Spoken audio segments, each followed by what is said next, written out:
Episode 49 of Wasteland Weaponistics, the Glaive. The Glaive has only appeared in Fallout 76 at the time of making this video. What is the Glaive? It can only be described as a science fantasy version of a medieval polearm. What sets this apart from other spear-like weapons is that this is not just a simple blade on a stick, but is an advanced piece of technology. The shaft itself seems to be powered. The power is used on several different blade type heads that can be swapped out. Each of these blade types has different elemental damages associated with it. Despite this being called a glaive, like the European weapon, most of the different blade heads are more of an oriental design. The standard is just a normal, almost large dagger-looking head. This is sort of similar to the style of a European partisan polearm. This blade has no elemental damage connected to it, and it just does raw physical damage. The shocking blade does electrical energy damage. The blade style here is a near exact copy of a Chinese double-headed crescent moon halberd, with electricity running between the two tips of the moons. The flaming blade adds elemental fire damage to the weapon, much like a shish kebab sword.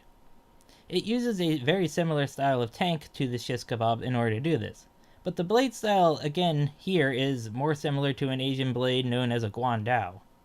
The cryo blade adds, frost damage, and is in the style of a Shaolin spade. The weapon's cryo damage is powered by this strange, clear ball in the center of the blade.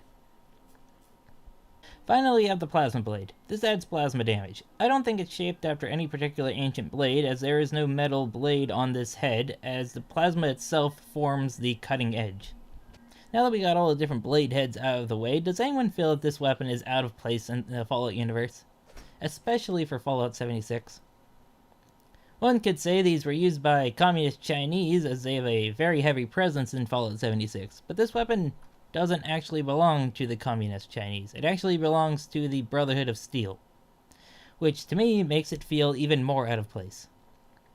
During the Steel Dawn update, this is where you find out it is a Brotherhood of Steel weapon, as it is used by the Brotherhood 1st Expeditionary Force. We see the Paladin Layla Romani use this weapon to destroy a long-range transmitter, severing the Expeditionary Force's ties to the West Coast Brotherhood. This is where you get her weapon, Oathbreaker, a 3-star legendary version of the Glaive.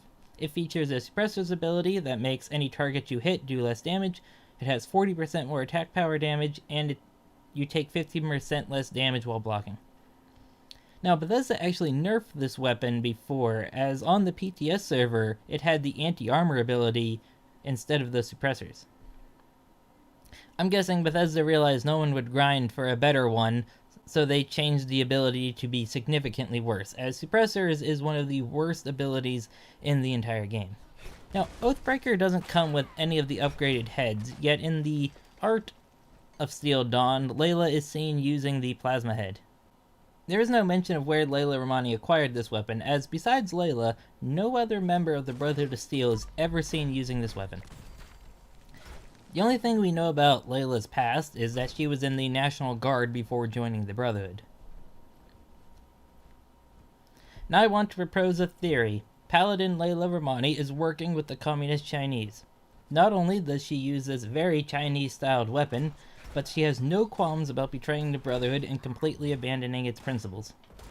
Now, Layla doesn't seem to be the first Brotherhood member to defect to the Communist Chinese. For instance, in the Deep, the Chinese underground base, a Chinese officer is wearing T-60 power armor, and not just any set of T-60 power armor. He has on Brotherhood of Steel painted T-60 power armor. Specifically, it's the T-60 Knight paint. This is extremely strange, as the Appalachian Brotherhood never used T-60 power armor.